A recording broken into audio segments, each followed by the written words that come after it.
The silent manor পর্ব সংখ্যা 42 লেখনীতে Diana Imroz lucky. রাত 11টার দিকে আহির চৌধুরী নিবাসের চৌহদ্দি পেরিয়ে অশ্ব নিয়ে ভেতরে ঢুকল।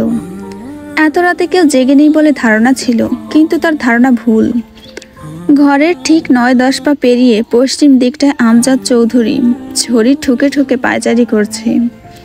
এক হাত তার পেছনে, দৃষ্টি তার মাটিতে, চোখের চাউনি আড়ালে যেন তার বিস্ময়ের ছাপ। আহিরের চোখে প্রথমেই সে আসলো, এরপর অশ্বশালার দিকে এগিয়ে গেল। অশ্ব রেখে আমজাদের কাছে হাজির হয়। আমজাদকে লক্ষ্য করে বলল, আপনি এত রাতে বাইরে ঘুমাবেন না? এটা গোয়েন্দাদের প্রশ্ন না সন্দেহ ঠিক বলা যাচ্ছে না। আমজাদ আহিরের কণ্ঠ পেল, তার থেকে পিঠ ঘুরিয়ে থাকায় পেছন ঘুরে দেখল আহিরকে। তিনি ভীষণ গোয়ার তুমির সাথে জবাব দিল, হাকিম বলেছে রাতে খাওয়া দাওয়ার পর হাঁটাচলা করতে, এতে হজম শক্তি বৃদ্ধি পায়, রাতে ঘুম ভালো হয়। আপনাকে ভীষণ চিন্তিত দেখাচ্ছে। আমজাদ প্রথম প্রশ্নের সময় স্থির হয়ে দাঁড়িয়েছিলেন, এখন পায়চারি শুরু করলেন। পায়চারি করতে করতে বললেন, আমার জীবনে কোনো চিন্তা নেই, সুখ ব্যতীত আমার জীবনে কিছুই নেই। থেমে আবার বললেন, তোমার আমাকে কেন মনে হলো আমি চিন্তিত? আহির মুখে হাসির রেখা টেনে বলল, আমার তো আপনাকে দেখে এমনটি মনে হয়েছে, তাই জিজ্ঞেস করলাম। আপনি বিরক্ত হলে আমি দুঃখিত। আমজাদ প্রসঙ্গ পাল্টাতে বলল, তোমার তদন্ত কতদূর এগোলো? আহির স্বাভাবিকভাবেই জবাব দিল, আসামিকে শিগগিরই ধরে ফেলবো, অনেক তথ্য ইতিমধ্যে সংগ্রহ করে ফেলেছি।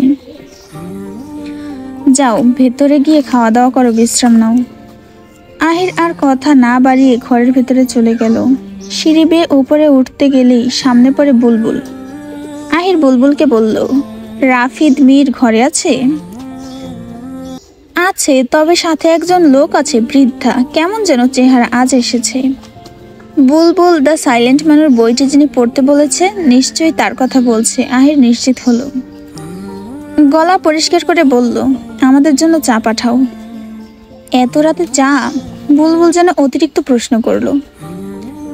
আমার কাজই হচ্ছে রাত জেগে তথ্য জোগাড় করা, ঘুমালে হবে না, আগামীকাল গুরুত্বপূর্ণ কাজ আছে বলে আহির দৃষ্টি সরিয়ে ফেলল, যেন গভীর ভাবনায় ডুবে গেল।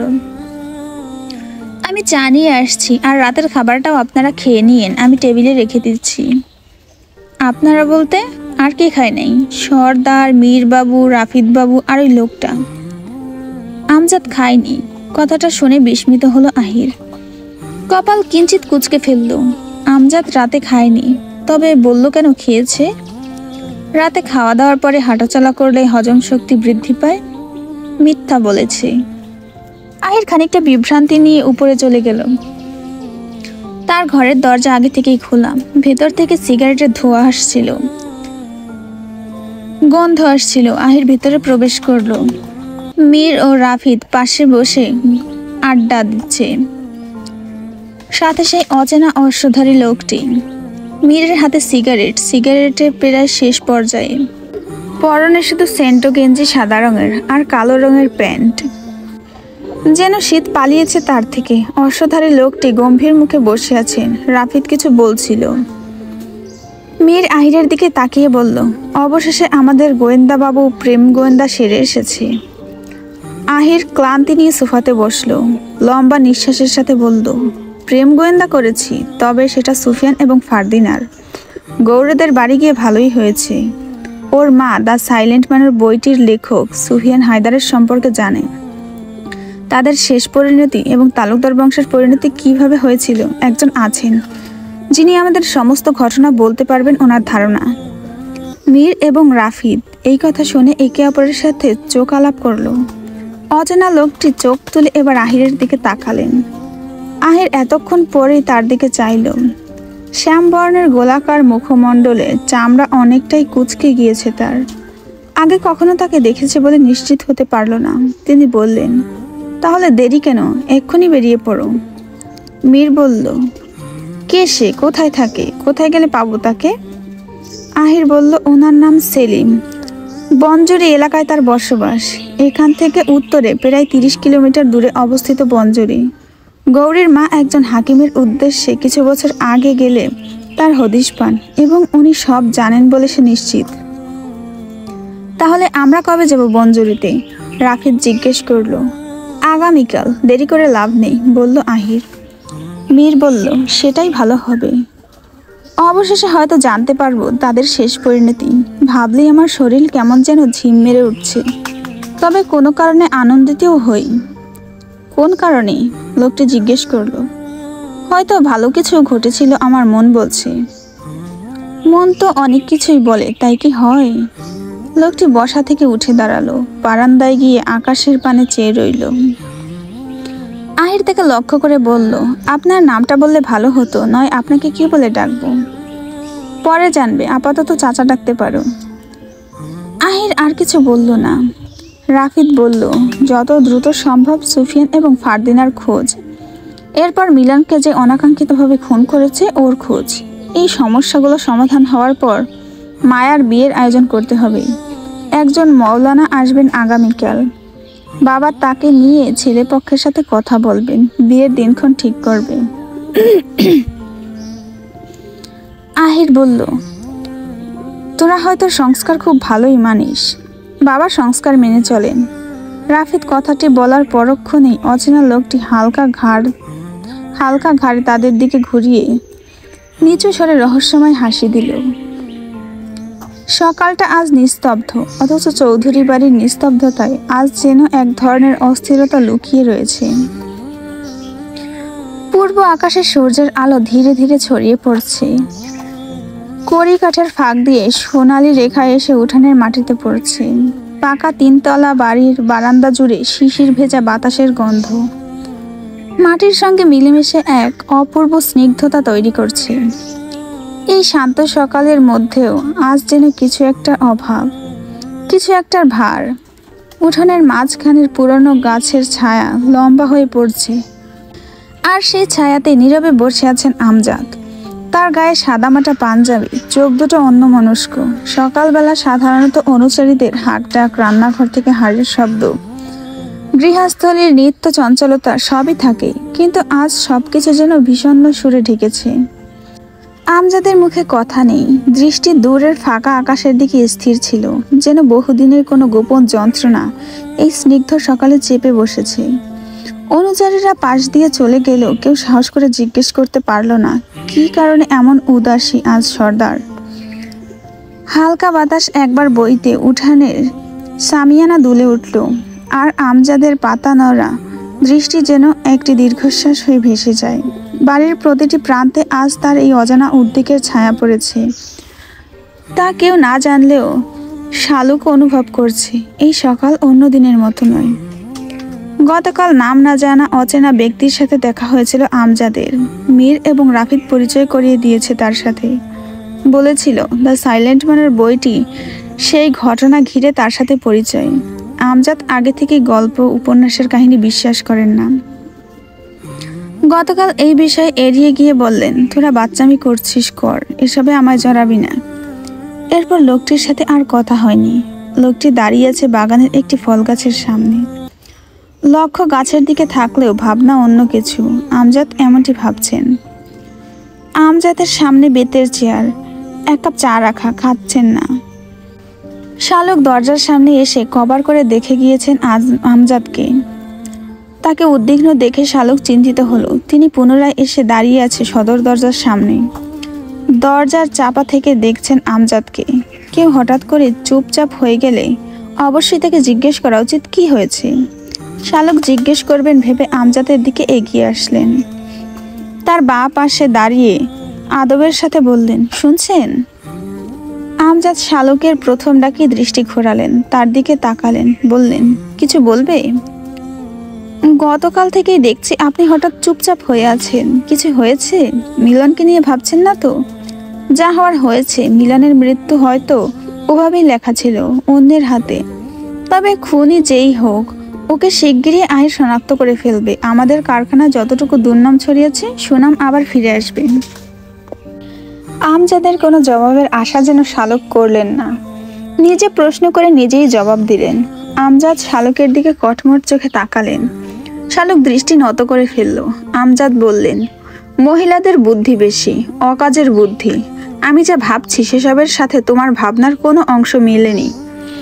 তাহলে বলুন, কি হয়েছে আপনার? আপনাকে চিন্তিত দেখতে ভালো লাগে না, বলুন দয়া করে। শালুক করুণ কণ্ঠে যেন অনুরোধ করল। আমজাদ এবার বিপাকে পড়ল। শালুক তার দিকে এগিয়ে এলো, আমজাদের কাঁধে হাত রাখলো। আমজাদ হঠাৎ শালুকের স্পর্শ পেয়ে চমকে উঠলেন, নিবিড় কণ্ঠে বললেন, পাশে বসো। শালুক বসলেন বেশ আগ্রহ নিয়ে। সে আমজাদের চিন্তার কারণ জানার জন্য যেন ব্যাকুল হলেন। আমজাদ বললেন, আমি গত কয়েকদিন ধরে বাজে স্বপ্ন দেখছি বলে মুখের অভিব্যক্তি অন্ধকার করে ফেললেন। কি দেখছেন? আমি দেখলাম মায়া বিয়ের বেনারসির বদলে বিধবা শাড়ি পরেছে। আমজাদের মুখে কথাটি শুনে শালুক আতঙ্কিত চোখে হতচকিত হয়ে উঠলেন। বললেন, তুমি বিশ্বাস করবে কিনা জানি না, আমিও গত রাতে একই স্বপ্ন দেখেছি। তখন থেকেই মনটা বিষিয়ে আছে। আমজাদ নিজের অভিব্যক্তি পুনরায় পাল্টালেন। শালুককে চিন্তিত দেখতে তারও ভালো লাগে না। তাকে সান্ত্বনা দিয়ে বললেন, শোনো, আজ মায়ার বিয়ে নিয়ে মাওলানা গিয়াসউদ্দিন হাফিজের সাথে আলোচনা করব। তাকে স্বপ্নের বিষয়টি জানাবো। উনি আশা করি স্বপ্নের ব্যাখ্যা দিবেন, আর ভালো কিছু হবে। শালুক আর কিছু বললেন না, চোখ ক্লান্ত করে মাটিতে চাইলেন। বনঝড়ি গ্রাম নিস্তব্ধ। দুপুর গড়িয়ে বিকেলের আলো নামতে শুরু করেছে, কিন্তু কোথাও কোনো হইচই নেই। বাতাস যেন থমকে আছে, তালগাছের পাতা নড়ে না। দূরের বাঁশবাগানের ভেতরেও কোনো শব্দ নেই। মাঝে সাঝে বনের গভীর থেকে ভেসে আসে এক অচেনা পাখির ডাক। মাটির পথটা ফাঁকা, ধুলো চুপচাপ পড়ে আছে। মাটির ঘরগুলোর দরজা আধখোলা রেখে যেন নিঃশ্বাস আটকে অপেক্ষা করছে কিসের। ছোট্ট নদীর ধারে জলের উপর সোনালি আলো পড়ে আছে। পানির ঢেউ অদ্ভুতভাবে স্থির। গ্রামের মানুষ কেউ বাইরে নেই, কেউ মাঠে, কেউ উঠানে, কিন্তু সবাই যেন এক অজানা নীরবতাকে সম্মান জানিয়ে গলা নামিয়ে রেখেছে। বাতাসের মধ্যে হালকা ভেজা গন্ধ, আর নিস্তব্ধতার ভেতর দিয়ে মনে হয় বনঝড়ি কোনো গোপন কথা লুকিয়ে রেখেছে। আজ সেই গোপন খোলসা হবে, যেন খুলে যাবে। দীর্ঘ সময় ব্যবধানে আহির, মীর এবং রাফিদ বনঝড়ি মরুভূমির মতো পথ দিয়ে পৌঁছেছে। আজ যেন যেভাবে হোক তাদের তালুকদার বংশের পতনের মূল কারণ সুফিয়ান ফারদিনার শেষ পরিণতি জানতেই হবে। চারিদিকে বেশ নিস্তব্ধ, শুনশান, কোথাও কাউকে দেখা যাচ্ছে না। আহির দূর দূরান্তে চোখ মেলালো, কাউকে দেখা যাচ্ছে না। মীর এদিক ওদিক তাকালো। রাফিদ তখন হঠাৎ পেছন দিকে তাকালো। একজন আধবয়সী মহিলা আসছেন, হাতে বাজারের ব্যাগ। খুব দ্রুত পায়ে হেঁটে বোধহয় বাড়ি ফিরছেন। রাফিদ বলল, কেউ আসছে ওই দিক দিয়ে। আহির অর্শের পৃষ্ঠ থেকে নেমে দাঁড়ালো। অচেনা মহিলাটির সম্মুখে দাঁড়ালো। প্রথম একটি শব্দ তাকে দাঁড় করিয়ে দিল, খালা। উনি দাঁড়িয়ে পড়লেন। তিনজন অশ্বধারীকে দেখে প্রথমে অদ্ভুত রকম ভয় পেলেন। বনঝড়ি গ্রামে অশ্বধারীদের দেখে অবাক হলেন। এই গ্রামের অশ্বচালক কেউ নেই। উনি বললেন, তোমরা কারা? এই গ্রামে নতুন মনে হইতেছে। আহির, মীর একে অপরের দিকে তাকিয়ে আহির বলল, আচ্ছা খালা, এই গ্রামে সেলিম নামের কেউ আছে? মহিলাটি ভাবলেন বেশ কিছুক্ষণ, এরপর নীরব কণ্ঠে জবাব দিলেন, আছে একজন। কেন? ওনার সাথে আমাদের কিছু গুরুত্বপূর্ণ কাজ আছে, মীর বলল। মহিলাটি একবার ভাবলেশীনভাবে ভাবলেন, তোমাদের কি কোনো সমস্যা আছে? সমস্যা মানে? রাফিদ ওনার দিকে একটু এগিয়ে গেল। কারণ উনি তো একজন পণ্ডিত ছিল। বাক্যটি শুনে পুনরায় তারা চাওয়াচাই করলো। আহির ওনার রেশ টেনে মিথ্যা বলল, হ্যাঁ ঠিকই ধরেছেন, সমস্যা আছে আমার বন্ধুর, বলেই রাফিদকে লক্ষ্য করলো। রাফিদ দু কোমরে হাত দিয়ে কিছু বলতে চাইলো, আবার থেমে গেল। কোথায় পাওয়া যাবে তাকে? মীর জিজ্ঞেস করলো। আমার লগে আহো, বলে হাঁটা শুরু করলেন তিনি। তারা তিনজনও ওনাকে অনুসরণ করে অশ্ব নিয়ে ধীর গতিতে চলতে লাগলো। সেলিমের বাড়িতে তারা উপস্থিত হয়। মাটির স্যাঁতস্যাঁতে ঘর, দুটো গরু বাঁধা ঘরের সামনে। ঘরটির পেছন দিক থেকে ধোঁয়া উঠছে, সিদ্ধ ভাতের গন্ধ ভেসে আসছে। সন্ধ্যার পরপর সময়টাতে রান্নার বিষয়টি অস্বাভাবিক হলেও কেউ সারাদিনের কাজের ব্যস্ত থাকলে সন্ধ্যা অথবা রাতের জন্য উপযুক্ত সময়। অচেনা মহিলাটি সামনের ঘরটি দেখিয়ে বললেন, সেলিম ভাই ঘরে আছেন? বলেই সরু কণ্ঠে ডাকলেন, সেলিম ভাই, আপনার কাছে ভিনদেশ থেকে লোক আইছে, বাইরে আহেন। সবাই অপেক্ষা করছে ঘর থেকে সেলিমের বের হওয়ার জন্য। অচেনা মহিলাটি বললেন, তোমরা অপেক্ষা করো, উনি হয়তো কাম করতেছে, অহনি আইব, বলে তিনি চলে যান তার পথে। ঘর থেকে এখন পর্যন্ত কেউ বের হয়নি। অন্যদিকে সন্ধ্যার উল্কেতর আধারে চারিদিক কিছুটা ঝাপসা, খানিকটা কুয়াশা পরিপূর্ণ হয়ে যাচ্ছে, সাথে শৈত্যপ্রবাহ বেড়েছে। বনঝুরি গ্রামে শীত তাণ্ডব বরাবরই তীব্র। তাৎক্ষণিক গরুর গলা থেকে ঘণ্টার টুংটাং শব্দ আসলো। শব্দ পেয়ে ঘর থেকে একজন বৃদ্ধা বেরিয়ে আসলেন। লণ্ঠনের আলোয় চোখ দুটো লাল টকটকে দেখাচ্ছে, চামড়া ঝুলে গিয়েছে, মাথা সহ পুরো শরীর চাদরে ঢাকা। ওনার চোখ পড়ল মীরের দিকে। তার গলার রত্নখচিত পেন্ডেন্ট লকেটটি লণ্ঠনের আলোয় চিকচিক করছে। ঘুরে ঘুরে তাদের তিনজনের দিকে তাকালেন, এরপর লণ্ঠন হাতেই চলে গেলেন গরুর দিকে। কিছু খড় জল ওদের ঠিকঠাক করে খেতে দিল। বিড়বিড় করে কিছু বলছিল, যা আহির তাদের কানে আসলো না। সেলিমের আচরণ অদ্ভুত মনে হলো। সেলিম গরুর ঘর থেকে বের হয়ে আহিরদের ভ্রুক্ষেপ না করে ঘরের ভিতরে চলে যেতে চাইল। আহির তাকে লক্ষ্য করে বলল, শুনুন চাচা, আপনার সাথেই দেখা করতে আসছিলাম, আমাদের দেখেও না দেখার ভান ধরে চলে যাচ্ছেন। সেলিম থম মেরে দাঁড়িয়ে পড়ল, চোখ তুলে শুধু ঘাড় ও মাথা ঘুরিয়ে তাকালো তাদের দিকে। তিনটি মুখ তার কাছে যেন ভয়াবহ মনে হচ্ছে। তাদের গ্রাহ্য না করে ঘরের ভিতরে প্রবেশ করতেই আহির এগিয়ে গেল ওনার সদর দরজার সামনে। দরজায় হাত দিয়ে আহির কিছুটা রেগে বলল, আপনি কি আমাদের কথা শুনছেন না, নাকি এড়িয়ে যাচ্ছেন? সেলিম বললেন, কি চাই তোমাদের? কি চাই সেটা শুনতে হলে নিশ্চয়ই আপনাকে আমাদের সাথে স্থির হয়ে কথা বলা দরকার। আহির বলল ক্ষিপ্ত কণ্ঠে। সেলিম চোখগুলো বড় বড় করে আহিরের দিকে চেয়ে বলল, বলো, আমি শুনছি। সেলিম উদ্ভ্রান্ত কণ্ঠে বলল, আমরা রশিদ তালুকদারের বংশ নিয়ে কথা বলতে চাই। সুফিয়ান ফারদিনার কি হয়েছিল সেই নিয়ে কথা বলতে চাই।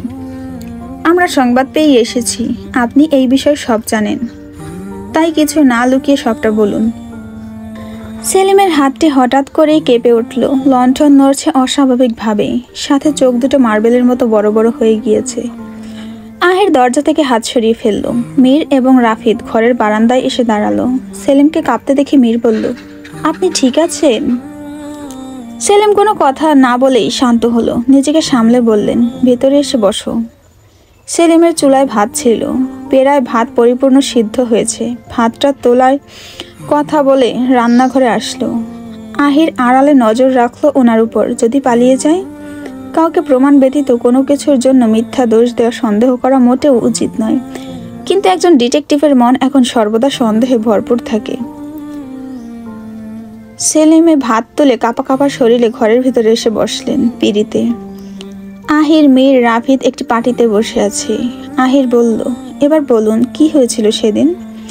তালুকদার বংশের পতনের কারণ কি? সুফিয়ান কোথায়? তার লেখা দ্য সাইলেন্ট ম্যানের বইটি অসম্পূর্ণ কেন? ফারদিনার সত্যতা যাচাই না করে চলে গিয়েছিল কেন? আহির সব প্রশ্নের ঝামেলা যেন একসাথেই শেষ করতে চাইল। সেলিমের চোখে অজস্র জল ভেসে উঠছে। লণ্ঠনের আলোয় চোখগুলো চিকচিক করছে, স্পষ্টভাবে সেই জল ফুটে উঠছে। মীর বলল, আপনি কাঁদছেন কেন? ওই কথা যার মনে পড়ে সেই কাঁদে, তোমরা জানলে তোমরাও কাঁদবে। কি হয়েছিল বলুন? রাফিদ তাড়া দিল। ফারদিনা পালিয়ে যায়নি, বললেন সেলিম। তাহলে কোথায় ছিল? আহির বলল। লণ্ঠনের সোনালি আলোয় অতীতের সেই ঘটনা যেন ভেসে উঠল সেলিমের কণ্ঠের সাথে তাদের সামনে। সুফিয়ান লেখা থামিয়ে সেই কখন থেকে পাগলের মতো সিগারেট টানছে বারান্দায় বসে। সলিমান পাশে বসেই চোখের সামনে একজন সুস্থ সবল মানুষকে যেন পাগল হতে দেখছে। ফারদিনা আমার সত্যতাটা না জেনেই আমায় ছেড়ে চলে গিয়েছে, এখন তোরাও আমায় হারিয়ে ফেলবি। কথাটি সলেমানের আশেপাশে বারবার প্রতিধ্বনিত হচ্ছে। ওর ভিতরটা তখন কেঁপে কেঁপে উঠছিল। সুফিয়ানের হাব ভাব হঠাৎ করেই যেন হিংস্র পশুর মতো হয়ে গিয়েছে। শব্দ প্রকাশ না পেলেও তার ভয়ঙ্কর চোখগুলো পুরো শরীরের অভিব্যক্তি তা বারবার মনে করিয়ে দিচ্ছে। সোলেমান ঢোক গিলে শান্ত ভঙ্গিতে জিজ্ঞেস করলো, এভাবে বসে থাকবেন? এত সিগারেট টানবেন না, আপনাকে পাগল পাগল লাগছে। সুস্থ থেকে কি হবে? যাকে ভালোবেসেছি তাকে পাইনি। ভালোবাসার মানুষকে নিজের করে না পেলে মানুষ অর্ধেক পাগল হয়। আর যদি ভুল বুঝে স্বপ্নের প্রিয়সী দূরে চলে যায়, তখন মানুষ পুরোপুরি পাগল হয়ে যায়। থেমে পাগলের মতন চোখের জল মিশ্রিত হাসি এনে আবার বলল, জানিস সবচেয়ে ভয়ঙ্কর জিনিস কি? যখন নিজের চিৎকারও নিজের কানে পৌঁছায় না, তখন মনে হয় বহু আগেই মরে গিয়েছি, শুধু দেহটা এখন পড়ে আছে বলেই কেঁদে উঠল সুফিয়ান। সোলেমান সান্ত্বনা স্বরূপ বলল, এভাবে কাঁদবেন না। আপনার মতো শক্তপোক্ত মানুষটা এইভাবে দুর্বল হয়ে একজন নারীর জন্য কান্নাকাটি করছে, মানায় না। শান্ত হন। শান্ত নদীর মতোই ছিলাম শান্ত আমি। আজ ফারদিনা আমাকে উত্তাল করে রেখে গিয়েছে। আপনি কি নিশ্চিত সে আপনাকে সামান্য কারণে সন্দেহ করে যেতে পারে? সুফিয়ান হঠাৎ করে মর্মান্তিক চোখে সোলেমানের দিকে দেখল। সোলেমান আবার বলল, জাহাজ বন্ধ। তাহলে আপনি তার ভাইদের কথা মেনে নিয়ে নিজেকে ঠুকরে ঠুকরে মারছেন কেন? সত্যতাটা তো আমরা যাচাই করতে পারি। কোন সত্য? সুফিয়ান যেন অবুঝের মতো প্রশ্ন করল। আমার মনে হয় সে অভিমান করে ঘরের মধ্যে ঘাপটি মেরে বসে আছে। চলুন আমরা কৌশলে খুঁজে দেখি। সুফিয়ান সোলেমানের কথাটি মেনে নিল। সে এবার গভীর ভাবনায় ডুবে গেল। আজ তালুকদার বাড়ি যাওয়ার পর থেকেই কে কি বলছে সবকিছু শুরু থেকে ভাবতে শুরু করলো। সেকেন্ড কয়েক পর চোখ মিলে তাকালো, সোলেমানকে বলল, তুই ঠিকই বলেছিস, তবে লুকিয়ে লুকিয়ে নয়, আজ ওদের সরাসরি সামনে যাব। বলেই সিগারেট ফেলে দিল। বারান্দা থেকে ঘরের ভিতরে প্রবেশ করলো, সদর দরজাটা বন্ধ করে দিল। মিনিট 10 পর লাল মিয়া সহ সবাই বদরু হাবলু সুফিয়ানের বাড়িতে উপস্থিত হয়। ঠিক সেই মুহূর্তে সুফিয়ান দরজাটা খুলে ঘর থেকে বের হয়, তবে অন্য রূপে। তার গায়ে কালো কোট, কালো বোতামে সন্ধ্যার আলো চিকচিক করছে। বাঁ কাঁধে কালো পশমের শালটা ঝুলে আছে, আর কোমরে প্রাচীন স্টাইলের বাঁধা তরোয়াল তাকে আরো প্রভাবশালী করে তুলছে। মুখে পাতলা দাড়ি খুব যত্নে ছোট ছোট করে ছাটা, আর চোখ দুটো যেন ইস্পাতের মতো ধারালো হয়ে উঠেছে। সেই চোখে এমন ঠান্ডা আত্মবিশ্বাস যেন পুরো আলিমনগর তার নখে আটকে আছে। কিন্তু আজ সোলেমান দেখলো ভিন্ন কিছু। লাল মিয়ার ঠোঁটের কোণে অচেনা এক হাসি, চোখে যেন তীব্র আশ্চর্যের ঝিলিক। এই মানুষটা কি সত্যি একজন কৃষক, নাকি তার ভিতরে লুকিয়ে আছে আরো অনেক রূপ? সোলেমান থমকে গেল। মুহূর্তের মধ্যেই বুঝে গেল, আজকে সে যে মানুষটিকে দেখছে সে আগের সেই নম্র সুফিয়ান হায়দার নয়। তার ভেতরে কিছু বদলে গিয়েছে। আর সেই পরিবর্তিত রূপ দেখে সোলেমান অবাক হয়ে শুধু ফিসফিস করে বলল, এমন কেমন রূপ আপনার? সুফিয়ান ফিসফিসিয়ে বলা বাক্যটি শুনে ফেলল। তলোয়ার হাতে নিয়ে বলল, আমার আসল রূপ ওরা দেখবে।